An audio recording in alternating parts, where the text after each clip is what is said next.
Everyone, welcome back to my channel where pain of birds is more than our semester result. So today we are solving a very fun and interesting question. That's a subtract product in sum of integer. Its name is sounds like very long, but trust me, its logic is very short and super easy. So first we check what is the problem mean. So in this then there is a given an integer number n. So there return the difference between the product of its and the digits, the sum of its digits.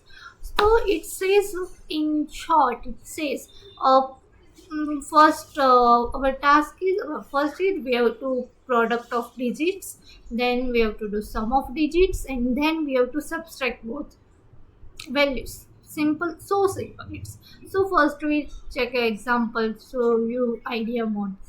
So there you can see there is a 2 3 4. Okay, there is 2 3 4.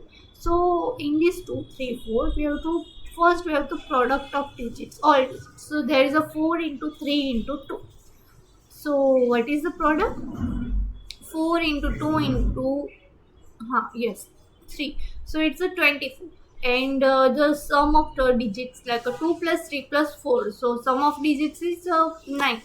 I guess yes, 9.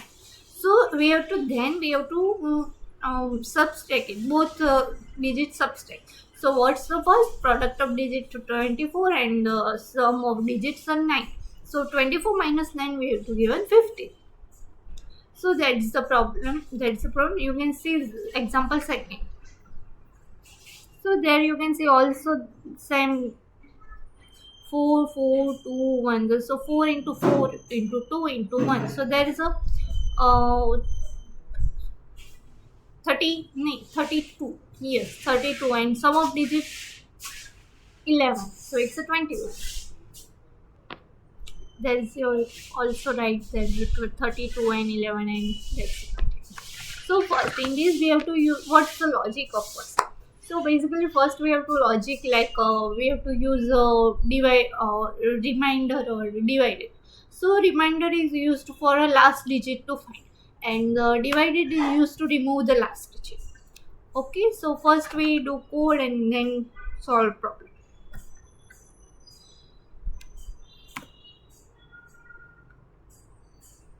So what do we have to first? We have to do first in product. You can see that product and sum. So we have to int define a product.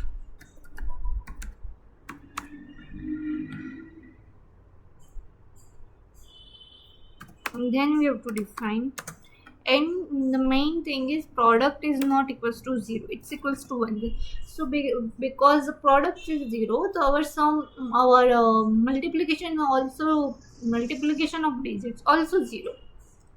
So we have to product equals to 1 and int sum equals to 0. Okay, and then we have to do while loop used while n greater than 0, because we have not used a minus negative numbers, so that's the reason. And then int we have to digit equals to that way it says n divided reminder 10. So that's why we have to use this, because we have to find a number of last digits, like there is a 2 3 and 4. So that's a we use when we use n divided by 10 and reminder 10, so we find the it's only last digit 4. So that's reason we use that. And in their product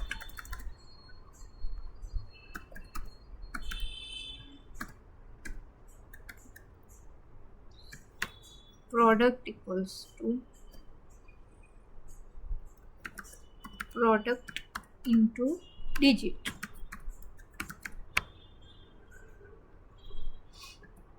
And then we have to define sum also. So sum equals to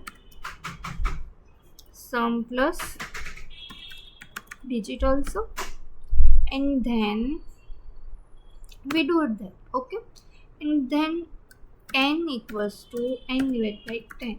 Why we use? First we use a last digit, so that's a 4, and then we repeat.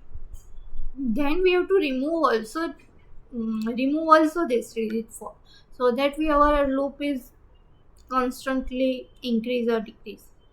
Increase, it's not decrease, it's increase always.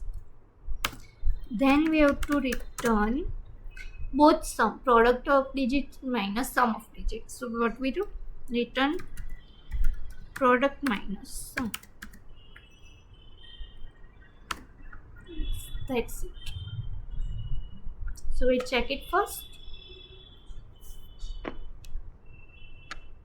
So in this you can see there is all cases are passed. You can see first case 2, 3, 4, 15, 2 into 3 into 4, that process you do, and then you see. So in this you can see we have to write on it like a 4, 4, 2, 1. Okay, you can see that 4, 4, 2, 1. So in this we have to product is 1 and sum is 0. So we have to do first 1 into 1. That's 1. That's 1 plus 0 plus 1 equals to 1. So what is the next digit? Next digit is 2. We have to do that by n divided by 10. So we have to remove first, and then we again in the while loop, and then we use. So it's again 1 into 2, 2, and then 1 plus 2, it's 3. So that's the next digit is 4. 4 because we have to again n divided by 10. So it's a remove and then again goes to while loop. So that's a 2 into 4, it's a 7. Sorry, 2 into 4 is 8, and 3 plus 4 is 7. So the next is and the last digit is 4. Last digit is 4. Last digit is 4. So 7 plus 4 equals to 11. 8 plus into 4, that's a 32. The final answer increases 32 and minus 11. So it's a 21. There you see, it's a 21. So in this question we talk about time complexity and space complexity. So in this question our time complexity is O log n and space complexity is O1. So thank you.